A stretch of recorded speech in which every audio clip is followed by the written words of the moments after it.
Coffee Break. News with Greg Berry and Christine Ward. And your Storm Team 3 weather with meteorologist Jessica McLaughlin. KIMT News 3. Coverage you can count on. Well, the economic stimulus checks are hitting the printing presses. The government is issuing about $88 million worth of checks between now and July. But we have a word of warning before you go out and spend your money. That's after the break. Well, the U.S. Treasury is now sending economic stimulus checks to more than 130 million households. The rebates are designed to stimulate a sluggish economy, and the government hopes you shop till you drop. Sounds fun, of course, but how do you spend it wisely? Ellie Kay is the author of numerous books on family finances, including A Mom's Guide to Family Finances. Ellie is known as America's family financial expert, and she's here to give us some advice on how to spend the stimulus checks wisely. Good morning. How are you doing? Good morning. I'm great. Good. Well, thanks for joining us. Well, the checks are in the mail, but people are still confused about when they'll be getting these checks. When will they be getting these checks? Well, today the checks are being mailed out with the Social Security numbers that end with 00 up to 09. Now, if you had a direct deposit, you should have gotten your deposit last week. These checks will continue to be mailed for the next 10 weeks. So if you want to know exactly when your check's going to be mailed, you can go to irs.gov.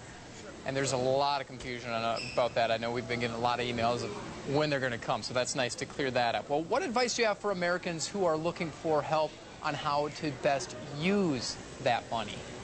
Well, you know, it's a wonderful opportunity for families. A lot of families are just trying to make ends meet, and they never have this surplus. So I recommend the 10-10-80 rule, and that is where you actually give away the first 10%.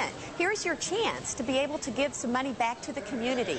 The second 10% should go to savings, at least 10%, if not more, or use that to pay down some of your credit card debt.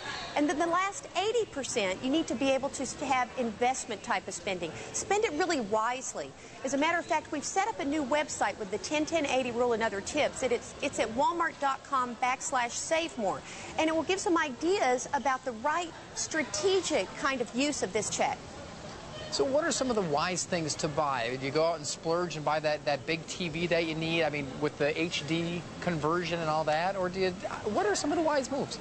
You know, that is a question that every family has to answer for themselves. For some families, they may actually consider that an investment, especially if they choose to stay home and watch TV rather than spending money on entertainment at the movie theaters and so forth. But my recommendation is anything that you would use a credit card for in the next 6 months to a year that you know a purchase that is coming up the road. For example, you might have a college student that needs a new laptop notebook, or you might know that you need some new tires pretty soon. Anything that you would use and pay on credit, pay cash for. And it's going to help you now, and it's going to help you down the road. Okay, last question. Who's going to be getting these checks? Is everybody getting them?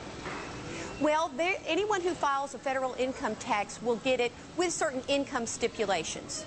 Okay, Ellie Kay, website again so people can get more information.